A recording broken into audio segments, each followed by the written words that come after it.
avec ce que le Seigneur m'a donné à cœur ce matin, que nous soyons vraiment des enfants devant le Seigneur. Amen. Des enfants qui obéissent à la volonté de Dieu. Pourquoi? Parce que l'obéissance scelle notre alliance avec Dieu.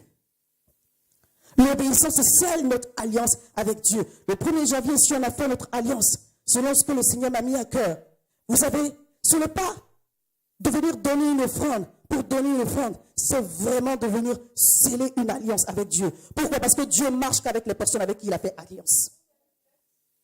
Quand tu commences à partir d'Abraham jusqu'à aujourd'hui, Dieu ne marche qu'avec les personnes avec qui il a scellé une alliance. L'alliance de Dieu nous protège. Alléluia. L'alliance de Dieu garantit notre victoire. L'alliance de Dieu libère la faveur sur notre vie. Et donc, sans alliance bien-aimée, on ne peut pas dire au Seigneur, mais Seigneur, tu as dit, c'est sur quelle base? Dans l'alliance bien-aimée, c'est comme un pacte qu'on fait entre deux personnes. L'intérêt de l'autre devient ton intérêt et ton intérêt devient l'intérêt de l'autre. Alléluia. Donc, dans notre alliance avec Dieu, excusez-moi, on est gagnant-gagnant. Hein? Parce que qu'est-ce qu'on peut apporter à Dieu? Si c'est notre voie. Mais le Seigneur a dit, mais même si les hommes arrêtaient de le louer, il allait susciter des pierres pour le louer. Alléluia. Dieu veut nous utiliser sur la terre parce qu'il a donné le droit légal pour marcher sur la terre, d'être dans un corps vivant, dans un corps humain. C'est pourquoi Jésus était obligé de passer par cette nature pour pouvoir venir et racheter nos âmes par le sacrifice à la croix. Donc, si le Seigneur veut toucher mon frère et le bénir, l'encourager ou lui annoncer l'évangile, c'est au travers d'une autre personne. Amen. Il y a des expériences très rares, des personnes qui ont dit qu'elles ont reçu l'évangile au travers d'une visite angélique. Mais en général, ceux qui reçoivent l'évangile, c'est au travers d'une personne. Donc, c'est au travers de toi et de moi. Alléluia. Pour dire que le Seigneur, quand il a scellé une alliance avec une personne, il veille sur son alliance. Dans l'alliance avec Dieu, on n'a rien à perdre. Alléluia. On a tout à gagner. Donc, c'est dans notre intérêt d'avoir une alliance avec Dieu déjà à la base et de sceller notre alliance avec Dieu au travers de notre obéissance. Tout ce qu'il a demandé à Adam et Ève dans le jardin d'Éden, c'est qu'ils obéissent tout simplement. Il les a pas mis, il les avait pas mis dans une restriction serrée, genre, dans le genre, donc vous ne mangez rien du tout sauf de un. Non, vous mangez de tout, mais vous ne mangez pas de un seul. Et le seul fruit qui était défendu, c'est le fruit là. Comme pour dire que l'obéissance, ce n'est pas une petite affaire.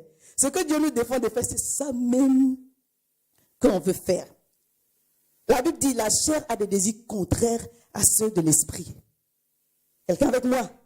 C'est à ce moment-là que nous devons apprendre, dans notre obéissance, à crucifier la chair. Parce que je veux avancer avec Dieu. Je veux voir la gloire de Dieu. Je veux voir vraiment la main de Dieu. On dit que Dieu a fait. On dit que Dieu va faire encore. Cette année, je ne veux pas m'amuser avec ma vie. Je veux être sérieuse avec le Seigneur. Je veux être sérieux avec Dieu et voir sa gloire se manifester. Juste au sujet de l'alliance, revenir sur ce passage-là de Exode 2, le verset 23 au verset 25.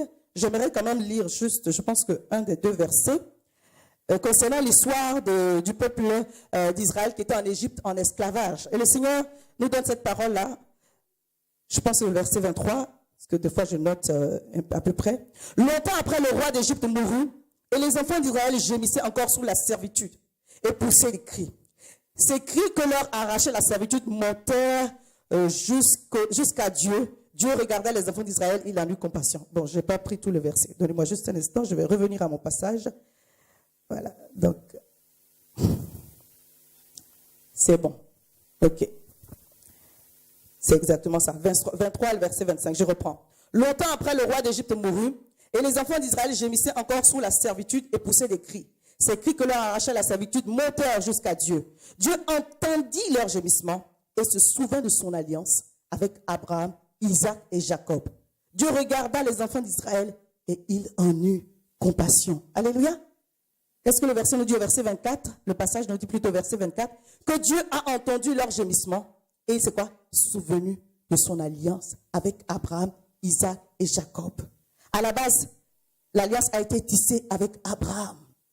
Lorsque dans sa vieillesse, le Seigneur s'est manifesté à lui, il lui a dit, tu vas avoir un fils, le fils de la promesse.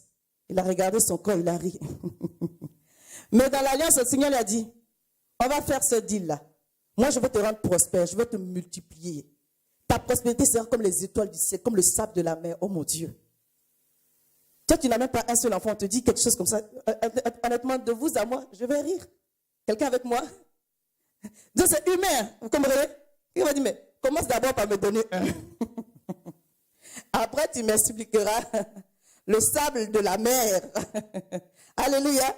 Un homme de Dieu disait une fois dans sa prédication, il dit très souvent, quand on dit viens donner, le Seigneur va te... Parce que Dieu n'est pas un multiplicateur, mais on sait toutes choses. Que tout ce qu'on donne, en fait, c'est une semence. Alléluia. Et que Dieu nous le renvoie d'une manière ou d'une autre. Amen. Si tu sèmes de l'argent, une offrande, bien aimé, sache que le Seigneur va te le retourner. Alléluia. Quand on plante du piment, on ne peut pas moissonner autre chose que du piment. Alléluia. Si tu sèmes de l'amour, Dieu va retourner aussi l'amour. Si tu sèmes un objet, Dieu va aussi retourner un objet. Alléluia. Je parle à quelqu'un. Alléluia. Mais souvent, ce qu'on sème, on voit. N'est-ce pas? Mais ce qu'on a dit que ça va, ce qui va être multiplié, là, on ne voit pas encore. Donc, on est dans l'espérance. Et c'est là, la difficulté. Parce que notre esprit n'a pas saisi. Et quand notre esprit n'a pas saisi, on a du mal à obéir. Alléluia. C'est pourquoi Paul dit que le Seigneur illumine les yeux de notre cœur pour qu'on puisse voir l'espérance qui s'attache à notre salut. Oh my God. C'est-à-dire que si tu pouvais seulement entrevoir ce qui t'était réservé, on dit l'héritage qui est réservé aux saints. Ephésiens 1, verset 17. Alléluia. Que Dieu illumine les yeux de notre cœur. Bien aimé, parce que cela va nous pousser à une obéissance vraiment juste extraordinaire. Et c'est notre obéissance qui va décanter des situations dans notre vie. Tu vas prier avec force et ferveur. Bien aimé, le jeûne et la prière, le Seigneur nous a donné pour nous disposer spirituellement. Alléluia. La prière et le jeûne et les actes de foi, les actes prophétiques viennent pour, en fait, les actes de foi et les actes prophétiques viennent pour couronner la prière et le jeûne. Je parle à quelqu'un. Alléluia. Lorsque je suis en train de percevoir dans mon esprit la grandeur, la puissance de ce que le Seigneur est en train de libérer pour moi, je ne suis plus freiné à poser des actions. Alléluia. Mais tant que je n'ai pas saisi dans mon esprit, j'ai dit, mais ce que tu m'as dit de te donner là, je vois, mais ce qui doit venir, je n'ai pas encore saisi. Seigneur, aide-moi. Alléluia. Et j'aimerais juste vous encourager, vous exhorter en disant, Dieu se souvient toujours de son alliance. Dieu se souvient toujours de son alliance. Les enfants le peuple d'Israël a fait 400 ans en Égypte, 430. Bien aimé. Ça veut dire qu'Abraham a fait son alliance depuis des siècles et des siècles passés. Mais cette alliance-là, le Seigneur ne l'a jamais oubliée.